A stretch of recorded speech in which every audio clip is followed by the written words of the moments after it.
Hello everybody, welcome to the video. Today we're just going to be hanging out on MX Bikes. As a video game I play, but we're basically just going to be talking about San Francisco here and just kind of going through. I know I don't upload anymore. I have other channels that I've been more focused on, and rightfully so, but this is more just a passion of mine. So like, I think this is about 20 minutes of me just kind of yapping about San Francisco, and I didn't know it was supposed to be a mutter, by the way. So now that I know that, just to let you guys know that, I guess, make sure to enjoy the video. I did pull up the results from last race and kind of just going to be talking about these guys, because sometimes I forget about some guys. Like, I completely forgot about RJ, totally forgot about old Rick James. So he got off with a sneaky win in my books. I mean, right as I saw him in the heat race, I was like, okay, yeah, that's probably the favorite.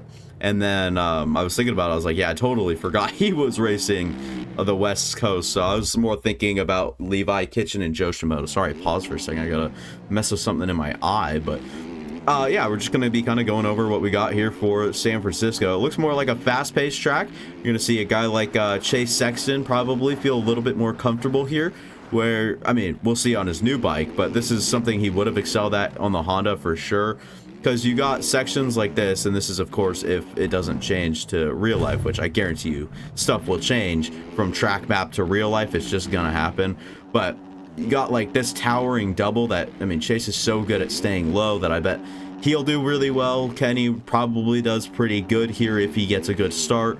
Doesn't really face any adversity like Hunter did, or like even Kenny did. But this is like long rhythm back to back here, obviously, to start the lap with I guess just this stuff back here. And so we're going to see probably some different lines, especially on this little corner turn. That's going to be interesting how that's sculpted up in real life. I don't know if it'll be too similar. And then you got a longer whoop section that you can really just go all out on because of where it's located. You're not entering a bull corner or something after, so you can really put on the throttle. And then we're probably going to see like an inside and outside line through the sand, and whatever one's faster is probably going to change throughout the night. So we're looking at quite a dynamic, versatile track, and so we're going to need some of the better riders to step up. I think Jet's obviously still the favorite. I think Tomac probably doesn't suit him, but if he doesn't put up results now, then people are going to start to write him off. He's probably going to start to write himself off if he thinks he's doing everything he can to win, and then he'll probably just like win one race this season. So we'll have to see what really happens. It's not make or break for Eli, but in my books it's kind of close. We're getting to that point where maybe 4 rounds in, if there's not even a flash from Eli Tomac, maybe we start to, well, yeah, I mean, look at his age. Yeah, look how long he's been, like just stuff like that. Coming off an injury, missing a lot of the off season for himself to really ready up for Anaheim and this series. So I don't know where Eli stands, and we'll have to see come San Francisco, and then I think we're going to get a better idea along with all these guys. I think Coop's going to be a little outmatched with I know he showed good speed, but once again, this track's just not really conventional. It's a lot different, and I could obviously be proven wrong. Cooper Webb could just come out and be a whole new beast, but I mean, I believe in him. I think he could do really good as the series goes on, but I really think that he plays to track's strengths and really struggles with track's weaknesses every here and there. At least he did on the KTM. We'll have to see where he kind of stacks up on the Yamaha when it comes to forming an opinion on, well, this track's not really a Cooper Webb track, you know. I do think every track is a Jet Lawrence track though, so that's going to be a problem for the boys. I think that Jet's really going to excel and I guess really try to bring the championship home early, if you will, and if he can go undefeated through the first like 3, that obviously sends a huge message, and we'll have to see how he starts to perform in the heat races and stuff like that. Maybe I mean, he's a good starter regardless, so I don't know how much he really cares about the gate pick as much as the mental battle, like beating these guys straight up. And he honestly looked the same as he did in Motocross when he was just managing a 3-second, or I guess in Motocross it was a bit more as, man, I cannot stay up on 2 wheels right now. It's more of the same thing from Jet Lawrence with the managing the 3-second gaps. He did the same thing he was doing all outdoor season to Anderson at A1, and then Cooper was obviously gaining up on Anderson, and Coop really actually had a shot at the win with how close Jet Lawrence was keeping it. I think that Jet had a lot more in the tank, sure, but why keep it that like close when you have a guy like Coop who's gonna most likely, or who was most likely gonna get past Anderson? He just had had Anderson until he didn't, so unfortunate for Coop, but good ride from Anderson, everything like that. And by the time Anderson got Cooper off his tail, Jet was a little too far. They already kind of let him go, and Jason better off settling for a second. Two people that had sneaky good rides was Aaron Plessinger in 4th place, missing the podium by 1 spot, and that was originally where Chase Sexton probably would have ended up, but ended up 3rd due to the Cooper Webb crash, like I mentioned. Same with Dylan Ferrandis coming in at 5th. Two very surprising rides with guys like Justin Barsha finishing down in 7th, and then Justin Cooper, Eli Roxon worked his way all the way up the field. I think it was him that had some start trouble in the main event, so it was good to kind of see him. I mean, I think he's got a lot more in the tank this year, even compared to last, and we'll see if he can still pull off a win or whatever the situation is for him. But Mookie obviously looks to get better as the season goes on. I don't think he's a big player early, but I think AP's in the market for a podium, and stack those podiums up, and if enough things go right for Aaron Plessinger as the season goes on, say 1 round, Eli bad start, Jet Lawrence goes down, and Chase isn't feeling it. That leaves the door wide open for a guy like Aaron Plessinger if he can put himself in good spots consistently. So we'll see where he kind of ends up podium-wise. I think that he needs to look for podiums right now. And then if the win's there, obviously he's going to take it, and he needs to. But I think you're just shooting in that 2nd to 5th place range right now is kind of your goal until you can feel or achieve that win in the grass. Fun, entertaining story, and Jorge Prado as well. We'll see how he goes, but damn, he is talented on a dirt bike. Never raced Supercross in his damn life, or at least, obviously at the test track you ride it, but you never race like A1, and he comes out and looks that good. Very impressive. And Jorge, I know it is a 13th place, but that is not bad at all in my opinion, and we'll have to see how he kind of develops through these 3 races that he's here. So he's here for 2 more, San Francisco, and I believe it's A2, or it could be San Diego, something like that. But we'll see Jorge kind of develop, and then we'll see.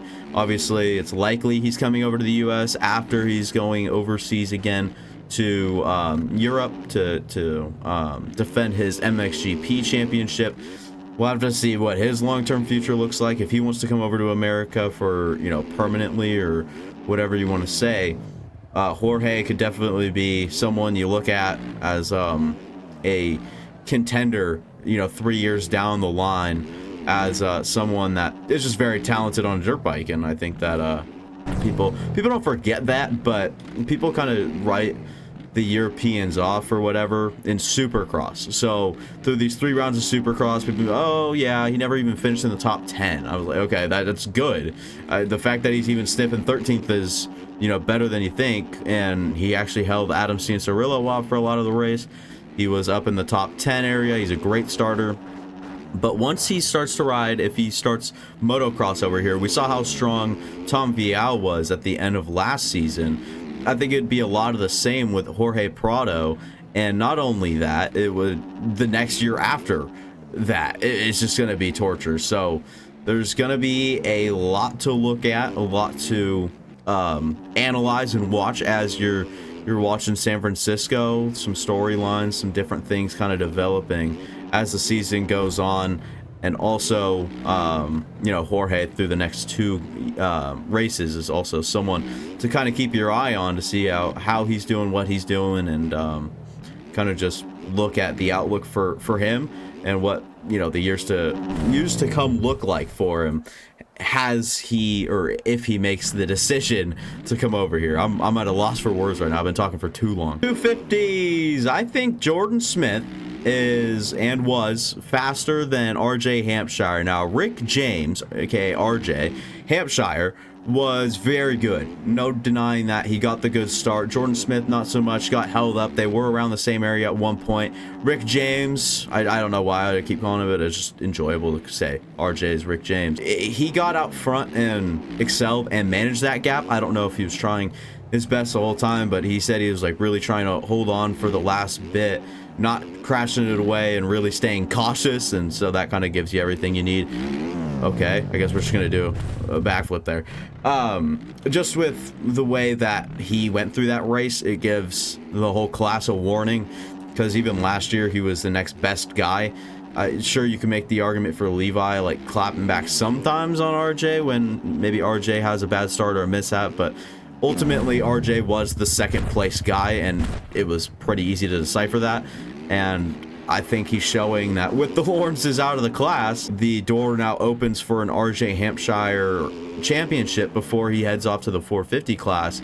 I'm sure he's going to use up all of his eligibility on the 250, but it's going to be pretty soon here. We're going to see old Rick on a 450. Now he's already 27 or 8 at this point, maybe even older, which I doubt. I think he's 27 if I had to guess. Even around that age range, you're going to see him maybe 3 years on the 450, or not even that much if he doesn't do well enough. Like, there's just, I don't know. We'll see how his career progresses as well. But he's definitely the favorite, and I don't know if that's the case. I think Jordan Smith, with the experience, I mean, he's around the same age range, if not older than RJ. They've been racing together for a while now. Came up on the same team, I believe. These two are really going to be the big players. If Levi can, figure it out, I think that, sure, add Levi to that. If Maximus Volan really puts together consistent speed, fitness, and consistency through a whole main event, add Maximus Volan on some nights, some tracks, to that winning conversation. But until everyone proves themselves, I think RJ is the clear-cut one guy, and then you're going to have Jordan Smith chasing him, and then you're going to have guys like Levi, Max, Joe Shimoda trying to put it together. And we know how good Joe Shimoda is down the stretch of a series, and now he's a very interesting one to see, because he actually had a good ride, way better than the results showed for him this past week in Anaheim.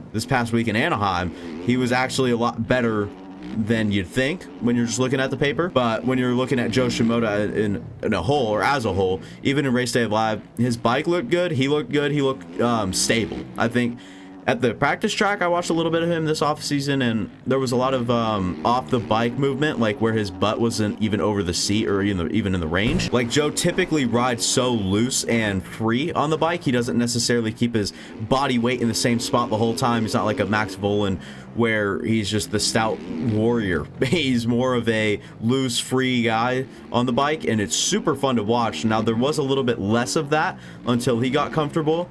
And so in Race Day Live, I really saw, like, kind of easing in, but man, he looked good through the whoops and through the main event. You didn't really see much of him on the Peacock broadcast, but when you really look at where he came from to where he ended to what he was doing, and ultimately, how he finished, and the fact that it was even over Max Volan, and obviously we're going to be talking about Julian Beaumer. That guy's a beast. There's going to be a whole lot to talk about with,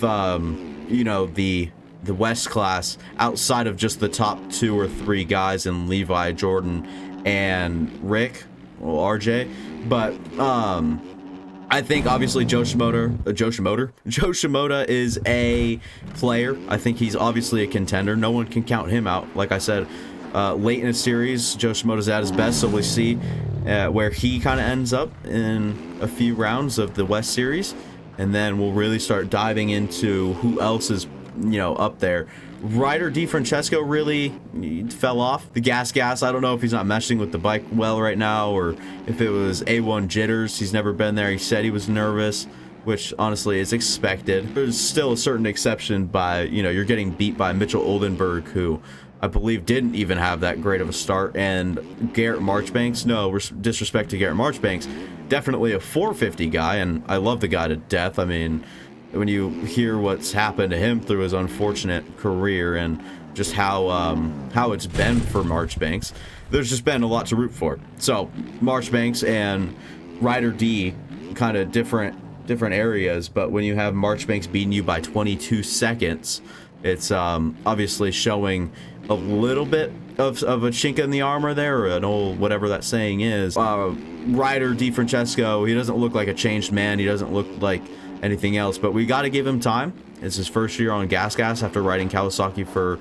quite literally his whole career. People were saying he's the next AC. He comes up through the ranks, does really well in 250s on the Kawasaki, goes up to 450s on the Kawasaki, stays on 450 Kawasaki, and then surprise move to gas this last season, and no real knock to him or anything like that yet, but if he keeps up these bad results, it's going to be rough for him. Now we'll cover the story of the 250 class, who in my opinion is very much a race winner this year, or probably will win a race and let alone heats.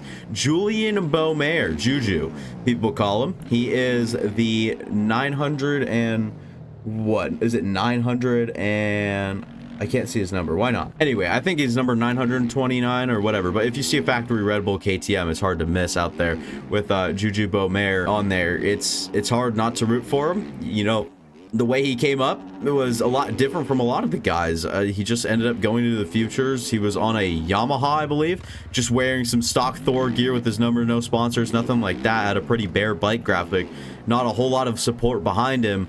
Does really well. I mean, I thought he looked better than Bennett, like riding technique and style and everything like that. And I think he's been working with Daniel Blair and, you know, obviously a group of people. I think, well, actually, Davey Millsap, something like that. He's working with someone, and someone I like quite a bit, or liked back in the day, and still love Daniel Blair and whatever it is. Julian Beaumaire showed that he's a player, and he's someone here to ruffle some feathers early. I think he's not an aggressive, he's not overly aggressive, he's not Deegan, where I'm not even going to say Deegan's overly aggressive. He's not at that confidence level right now where he's actually competing for the championship. I think he still has that learned mindset, and until he wins his first race, or whatever the situation is, till he ends up in second in a chase down effort, he's gonna, you know, believe he's just learning.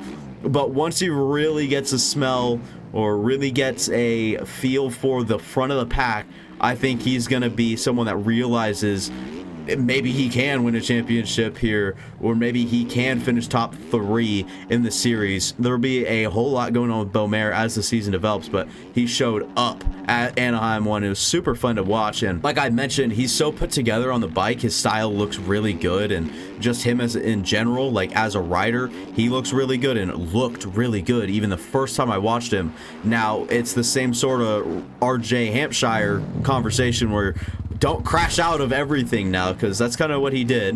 He was a little rambunctious and gets a little loose, and then, you know, you'll see him go down once he's really making his biggest strides, and that, you know, obviously comes at a cost. Making your biggest strides comes at a cost of, you know, putting yourself on the ground.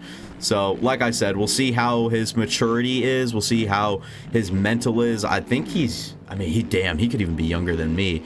I'm 17. I'm turning 18 pretty soon here, which is just absolutely nuts. I don't like talking about it at all. But you have a guy like frickin' Juju, with how young he is and how good he looks already. You're looking at a guy that is very promising and very good, like, for the future of the sport. I think he'll be fast. I think he'll be rambunctious. I think he'll be, once again, just really good for the sport, really good for himself, and he's put himself in a good position really early in his career, and that's something you want to do in nowadays, especially. So that, honestly, ahead of all things other, I'm most excited to watch how Juju Beaumaire, you know, really works a track like this, works with the seasoned veterans like RJ Hampshire, who I think he trains with, and then just the other guys, Jordan Smith, all the guys at the top. We'll see how Juju and where Juju stacks up compared to those guys, and that'll pretty much be it for me. Thank you guys for watching. If you guys enjoyed, go ahead and leave a like, go down, subscribe, go watch any of the past content on the channel, and that'll be all for me. Thank you guys for watching again. Deuces!